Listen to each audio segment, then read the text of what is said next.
Two nations, one border, a history soaked in rivalry.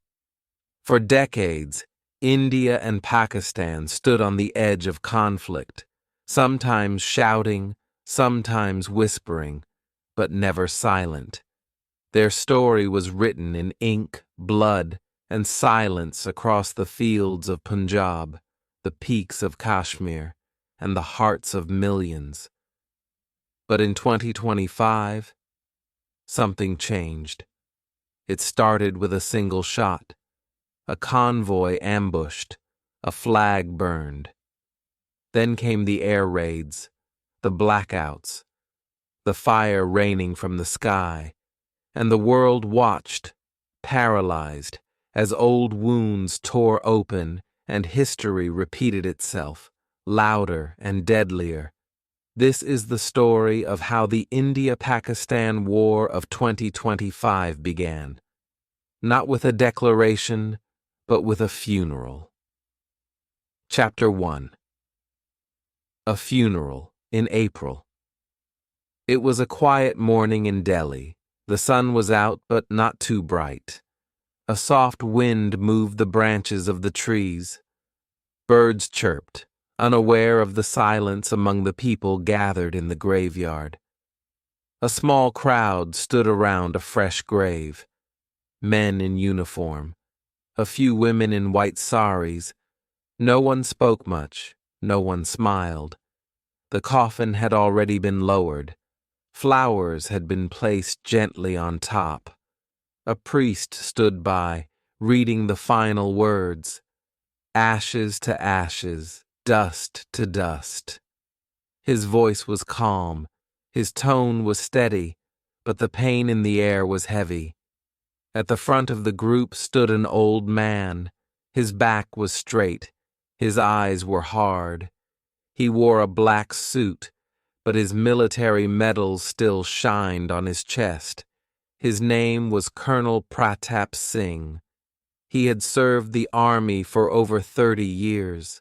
Now he had come to bury a young soldier, his nephew. His name was Arjun, only 23 years old. Pratap didn't cry. He didn't speak at first, but everyone looked at him, waiting. Finally, he stepped forward.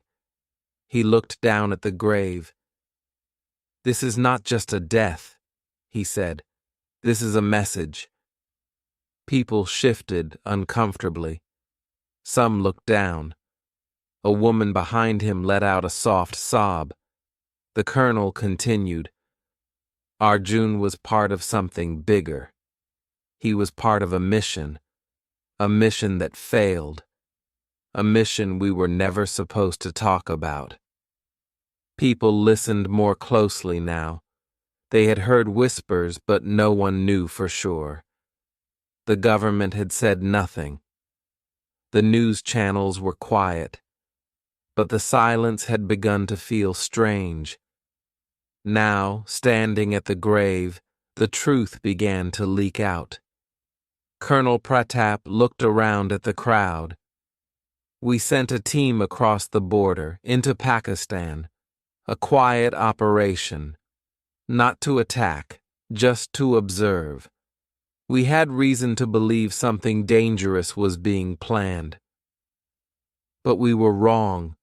They knew we were coming. It was a trap." He stopped and took a deep breath. None of them came back, except Arjun, and even he only survived long enough to tell us what happened, what he saw. It changed everything. A man in the back of the crowd whispered, "So it's true?" The colonel nodded slowly. "It's true. This is the beginning." The mourners were quiet again. Only the sound of wind and rustling leaves filled the space. The colonel stepped back. He gave a final salute. The priest ended the service with a soft Amen. One by one, the people left. But their minds were full of fear, full of questions. Outside the graveyard, the streets of Delhi bustled with life. People bought vegetables, kids played cricket. But none of them knew that just days ago, the border had erupted. It wasn't on the news yet, not fully. But something was happening. Something big. 2 nights ago, an Indian Air Force base in Jammu had been struck by missiles. Official reports blamed a technical failure, but people close to the army knew better. Troops had been moved quietly. Reserve units had been activated. Northern Command was on high alert. Helicopters flew over the border towns every hour. People in Punjab and Rajasthan could feel it. Something was off. The funeral was just the first sign. One life lost. But many more would follow. Colonel Pratap returned to his car. He sat inside for a while before turning the key. On the dashboard lay a small notebook. It was Arjun's journal, the last thing he had carried. The pages were damaged, burnt at the edges, but the words were still clear. On one of the pages, Arjun had written, "We crossed the border at night. We moved like shadows. But they were waiting. Not just soldiers, something else. It felt organized, like they wanted us to see what they were preparing. It wasn't just defense, it was a plan to strike first, and hard." Pratap closed the book. His face was pale. The war had not been declared yet, but it had already begun. That evening, as Delhi lit up with city lights and traffic horns filled the streets, somewhere in the mountains of Kashmir, 2 armies faced each other through binoculars and night vision scopes. The peace was over. The countdown had begun. And so, the story starts, not with loud bombs or speeches, but with a funeral, a young soldier buried, a secret revealed, a storm about to break. Chapter 2. Border Sparks. High in the Himalayas, where the wind cuts like a knife and the silence is broken only by boots in snow, a single shot rang out. It was early April. Near the town of Kupwara, in the rugged terrain of Kashmir, Indian border patrols had spotted unusual movement, figures slipping through the shadows just across the line of control. What started as a routine watch post alert turned into a sudden firefight. For nearly an hour, bullets echoed off the cliffs, bouncing through the mountain air like thunder. When the shooting stopped, 3 Indian soldiers were dead.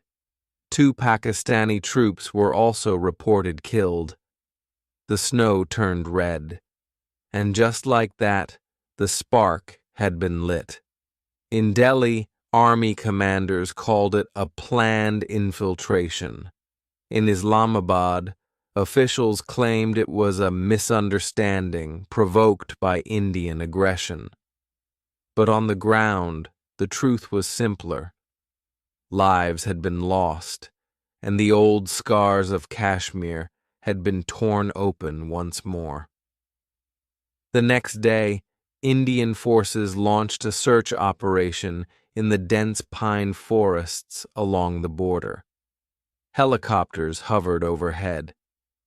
Pakistani units responded by reinforcing their forward posts. Tensions, as they had so many times before, began to rise. But this time, something was different. This time, there was no back-channel diplomacy, no quiet calls between military leaders, no press conference to cool things down. Instead, there were missiles, test launches on both sides, shown on national TV, complete with dramatic music and fiery trails. The message was loud: "We're ready." News anchors turned into generals overnight. Phrases like retaliatory options and surgical precision echoed in studios. Maps of the border lit up with graphics and speculation. Every flash of light in the night sky was treated as a possible strike, and through all the noise, fear crept in.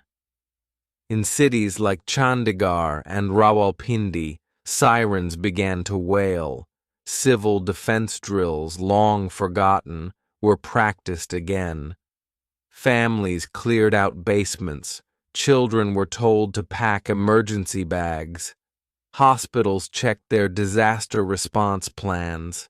Supermarkets emptied. In schools, students whispered about war. On WhatsApp, forwarded messages about upcoming attacks spread like wildfire. Some of it was fake. Some of it was terrifyingly real, and no one could tell the difference. Yet, through it all, many people still believed it would pass. They'd seen it before: skirmishes, threats, angry speeches. This wasn't the first time tensions had flared along the border. "They'll cool off," some said. "It's just politics," others believed, but they were wrong. On the third day after the Kupwara clash, an Indian convoy was ambushed while moving through a narrow mountain road near Uri. Explosives buried under the road detonated with precision. Gunmen fired from the trees. 41 Indian paramilitary personnel died on the spot. The nation gasped. Within hours, news channels replayed the burning wreckage on loop. Anger spilled into the streets. Hashtags trended: #, never forget, #, time to strike, #, blood for blood. Candlelight vigils turned into rallies. Calls for action rang louder than calls for peace. The Indian Prime Minister, Anaya Deshmukh, stood before the press. This was not an accident. This was an act of terror, and those who carried it out, and those who shelter them, will be held accountable. Across the border, the Pakistani government denied involvement, but hardened their stance. Prime Minister Tariq Jamil responded, "Pakistan is being blamed without evidence. If India chooses aggression, we will answer in kind." The skies above Kashmir, once calm, now buzzed with drones and jets. Troops along the border were put on high alert. Military vehicles rolled into towns. Fighter planes practiced takeoff drills every few hours. The war drums had begun. In the villages along the line of control, old men dug out rusted shovels. Bunkers built in 1999 were cleared of dust. Young children were taught how to lie flat when the shelling started. In some places, school bells were replaced by air raid sirens. And in the capital cities, Delhi and Islamabad, the mood was grim. Both leaders refused to blink. Both populations held their breath. And in the cold mountains where it had all begun, the soldiers waited, eyes on the horizon, fingers on triggers, hearts pounding with the knowledge that the next shot could be the one to shatter everything. The spark had caught. The fire was spreading. The countdown had begun. Chapter 3. The First Strike. It happened just before dawn. The sky over the line of control was still dark. Cold winds swept through the valleys. The soldiers on both sides were alert, fingers tight on their rifles, eyes fixed on the silence. They knew something was coming. They just didn't know when. At exactly 4:17 a.m., the first sound broke through the quiet. A roar. It was the sound of jet engines. Fast. Low. Angry. Indian Air Force fighters crossed into Pakistani airspace. Precision strike aircraft, Mirage 2000s, loaded with smart bombs. Their target, a suspected terror training camp deep inside Pakistani territory near Bahawalpur. Intelligence had confirmed that the attackers of the Indian convoy days earlier had launched from this camp. The convoy attack had shaken the nation. 41 paramilitary officers traveling through Jammu in the early morning hours had been ambushed. A blast tore through the lead vehicle. Gunmen followed. It was a message, loud and clear. The Indian government responded with speed. Enough waiting, enough warnings. The green light was given. Strike first, strike hard. The jets moved in silence. Radar evading, guided by satellites, their path calculated down to the second.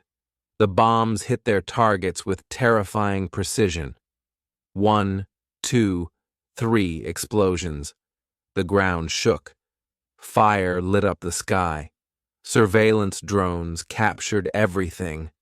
Within minutes, the jets were heading back across the border. India called it a non-military preemptive strike. Pakistan called it an act of war. Within an hour, sirens wailed across Lahore. The Pakistani Air Force scrambled its jets. Anti-aircraft units took positions. Cities near the border were put on emergency alert. The response was immediate and fierce. By 9 a.m., Pakistani artillery opened fire along the border. Shells rained down on Indian Army posts in Poonch and Rajouri. Several soldiers were killed. The border villages were evacuated. Civilians ran with only what they could carry. Schools were shut. Roads were blocked. The air felt thick with fear. By noon, the skies were alive. Fighter jets from both countries danced dangerously close, locking radars, dodging missiles. One Indian Sukhoi was hit near Sialkot. The pilot ejected and was captured. By evening, a Pakistani F-16 went down near Pathankot. The war had moved into the open. Back in Delhi and Islamabad, news anchors shouted over each other. Maps lit up with red zones. Rumors spread faster than facts. Social media overflowed with images, some real, many fake. But one thing was certain now. This was no longer a standoff. It was war. In Lahore, loudspeakers urged people to take shelter. Families packed into basements. Hospitals prepared for casualties. In Amritsar, the Golden Temple stood calm as people prayed, even as army trucks rolled past. The first 3 days were chaos. Skirmishes broke out in Siachen, Kargil, and the Thar Desert. Drones flew non-stop. Borders turned into battlegrounds, and with each hour, the cost grew heavier.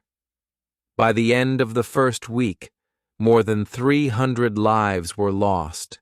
Soldiers, civilians, even children caught in the crossfire. World leaders called for calm. The United Nations held emergency meetings, but the fire had already spread. Neither side was ready to back down. Too many wounds, too much history, too many headlines that demanded revenge. And so, The war that had started with shadows and secrets now filled the sky with smoke and the earth with fire. Back in Delhi, Prime Minister Anaya Deshmukh addressed the nation. "We did not start this war, but we will finish it. For every soldier lost, for every innocent killed, we will stand firm. We want peace, but we will not kneel for it." In Islamabad, Prime Minister Tariq Jamil replied, "Pakistan will not be bullied. Our soil was attacked, our people threatened.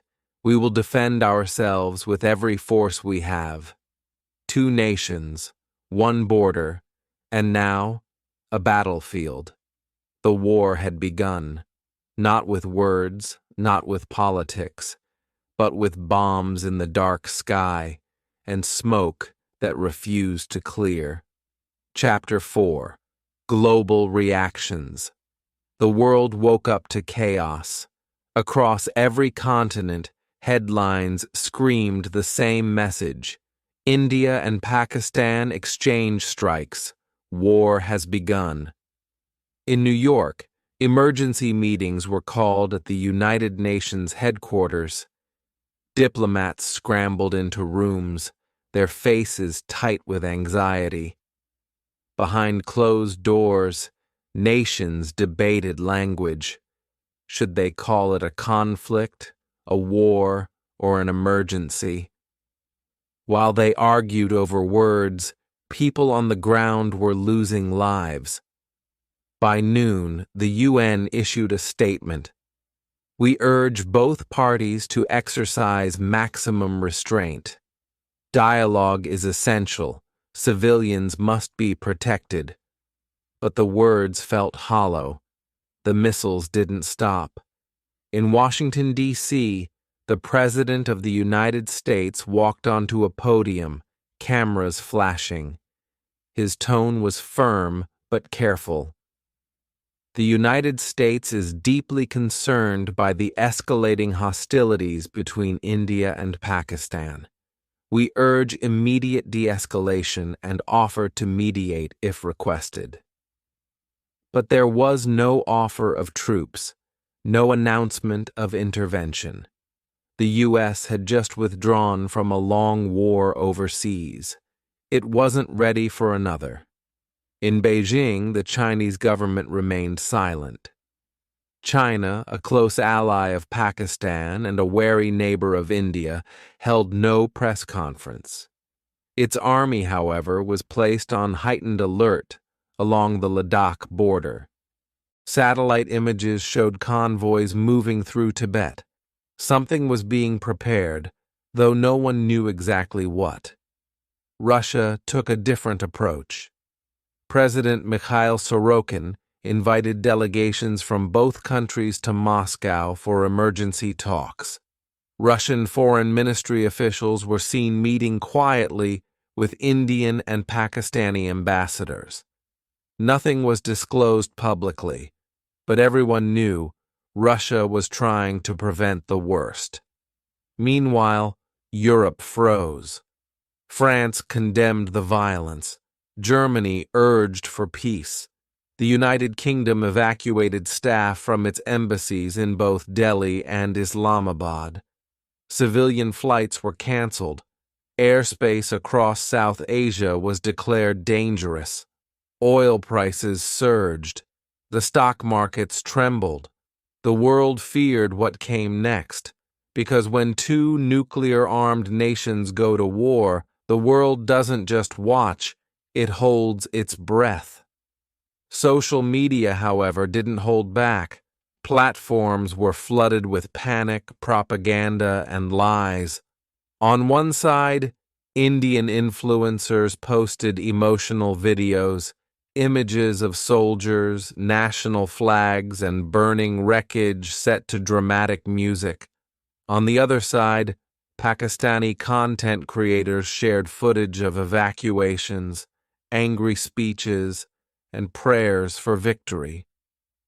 But somewhere in between were the deep fakes, fabricated videos showing fake bombings, fake leaders making declarations, even fake ceasefires that never happened.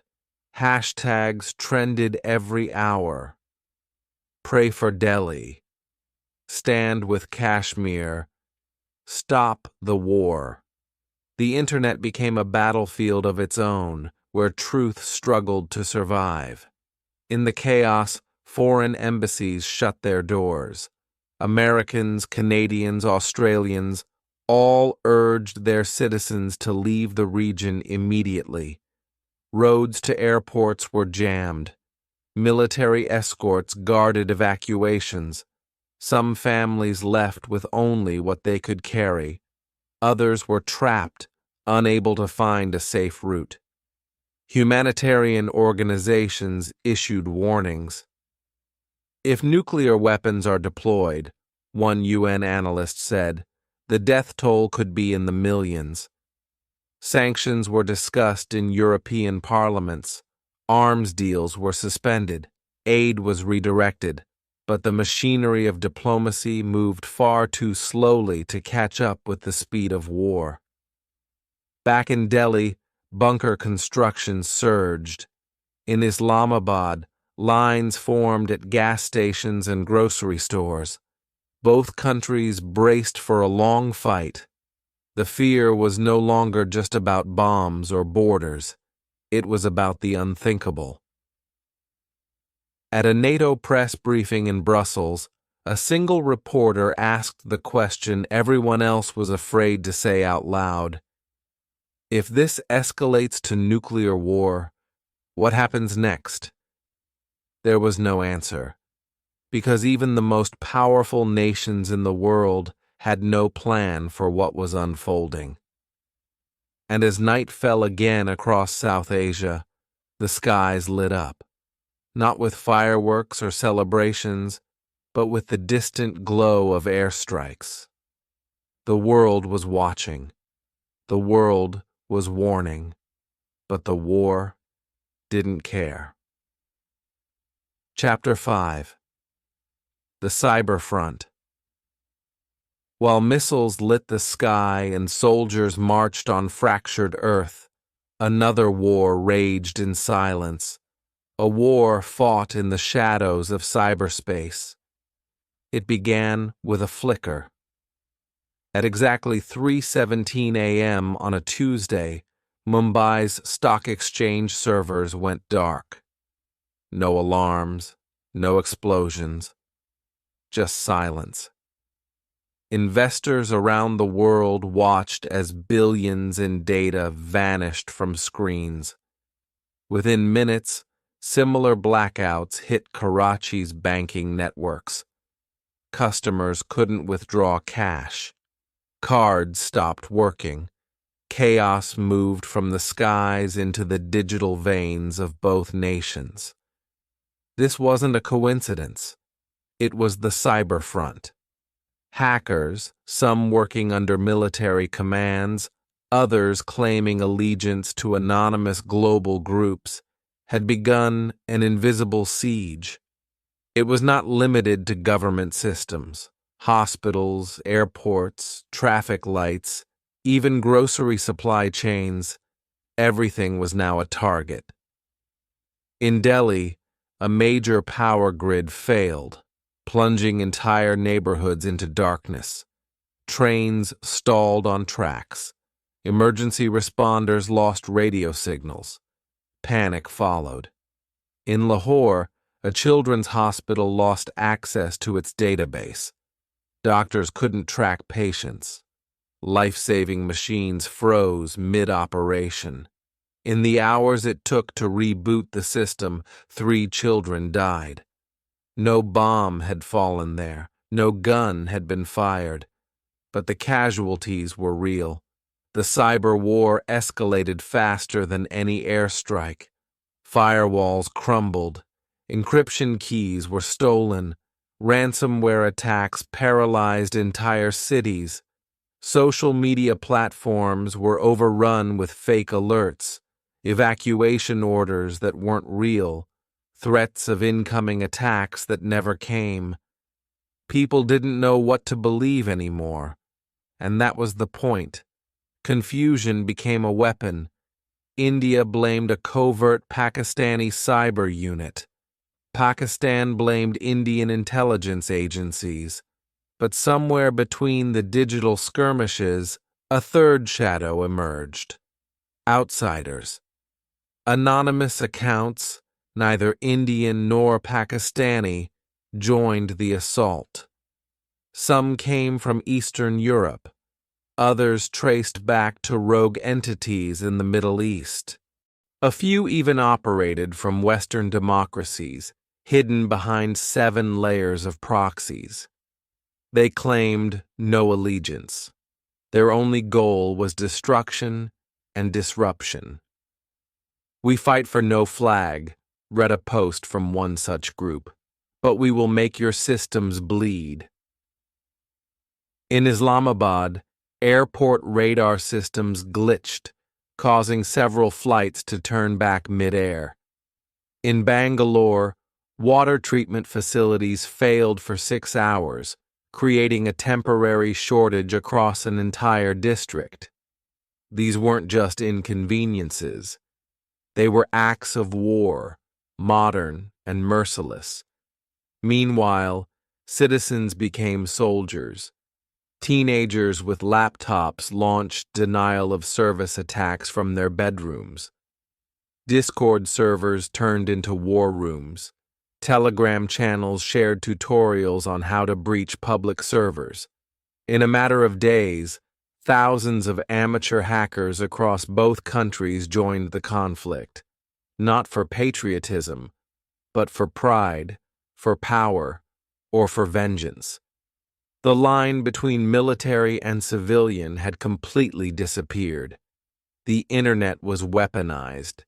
Data became bullets. Code became bombs. India's Ministry of Electronics and Pakistan's Cyber Command issued statements promising retaliation and defense. But both sides were already compromised. Neither had expected this scale, this speed, this digital carnage. News anchors, already exhausted from covering the physical war, now tried to explain botnets and malware to terrified viewers. Emergency broadcasts warned citizens not to trust online messages unless verified. But by then, trust was already dead. One chilling event shocked the world. A missile warning system in northern India was triggered falsely. Civilians were told to evacuate. Sirens wailed. Chaos erupted. But there was no missile, just a spoofed signal. Who sent it? No one knows. The cyber front had no flags, no rules, no mercy. And as both nations bled across battlefields and servers, it became clear. This was no longer just a regional war. This was a new kind of war. A war where a keystroke could kill, where a teenager could cause a blackout, where peace could be shattered by code written in a dark room on the other side of the world. The age of tanks and trenches was not over, but the age of firewalls and viruses had begun. And in this war, no one, not soldier, not civilian, was safe. Chapter 6. The turning point weeks had passed since the skies first roared with warplanes and the earth trembled under marching tanks. The conflict was no longer a distant headline. It was a brutal reality etched into every scarred landscape and every shattered family. In the cold, rugged heights of Gilgit-Baltistan, a fierce battle raged. Indian forces pushed relentlessly, their sights set on a crucial supply route winding through the mountains. one that Pakistan relied on to fuel its front lines. The terrain was unforgiving, the stakes high. After days of grueling combat, India's troops finally seized control. This victory was more than a military gain. It was a message. Pakistan's response was swift and devastating. Missiles streaked across the sky, targeting power plants, railway junctions, and communication hubs deep inside India. Cities went dark. Panic spread. The war had reached a new, terrifying level, one where infrastructure itself became a battlefield. As news of the missile strikes flooded headlines, the world seemed poised on the edge of disaster. Then, unexpectedly, the war's tone shifted. In a quiet, discreet hotel suite in Dubai, far from the front line's chaos, a group of former diplomats and peace negotiators gathered. They were no longer the voices commanding armies or shaping national policy. Instead, they were unsung heroes, men and women who had once tried and failed to prevent this very war. Now, with the world watching and blood spilled on both sides, they worked in the shadows. Behind closed doors, heated conversations gave way to fragile agreements. Pride was set aside, if only temporarily. The cost of continued fighting was clear, not just in lives, but in the irreversible damage to both nations' futures. This chapter reveals the secret diplomacy unfolding out of the public eye, a fragile thread of hope woven through a storm of violence. A truce was drafted quietly, even as bombs continued to fall miles away. Soldiers in trenches heard the distant echoes of negotiation, uncertain whether peace was truly near or just another cruel illusion. Families clung to hope, leaders wrestled with pride, and the world held its breath. For in that silent room in Dubai, history hung in the balance between the devastation of war and the possibility of peace. Chapter 7. Peace or Pause. After 39 long, terrible days, the guns finally fell silent. The ceasefire was declared. The war was officially over. But the cost was staggering. Over 12,000 lives were lost. Entire villages vanished, wiped off the map by relentless bombardments. Families were shattered, mothers who lost sons, children who never saw their fathers again. The borderlands, once bustling with life and laughter, lay in ruins. Cities swelled with refugees fleeing the destruction. Makeshift aid camps struggled to keep up, their supplies stretched thin. Doctors and volunteers worked around the clock, patching wounds both seen and unseen. Yet, amid this suffering, politicians on both sides took to their podiums. They spoke of victory. They painted pictures of triumph. But was this really peace? For the people living near the border, the silence felt fragile. It was not the peace of celebration, but the uneasy quiet of a storm past, but not ended. The air still carried the sharp scent of gunpowder. Mothers whispered fears to their children, and soldiers stared at empty trenches, unsure if they would be called back. Some said the war had settled the dispute. Others believed it was just a pause, an uneasy breath before the next storm. Who truly gained? Who truly lost? The answer was not simple. The landscape was scarred, but so were the hearts of millions. And the question lingered: would this ceasefire hold, or was the shadow of war still waiting just beyond the horizon? Chapter 8. Lessons from the Ashes. The war was over, but its marks remained everywhere. The land was broken. The cities were bruised. But even more deeply, the hearts of people were changed. Neighbors who once smiled now looked at each other with suspicion. Old friendships were tested. The meaning of patriotism, sacrifice, and survival was no longer just words. It was lived pain and memory. How did it all begin? Could it have been stopped? These questions echoed in the minds of many. The story started with small sparks, words, actions, misunderstandings that grew like wildfire.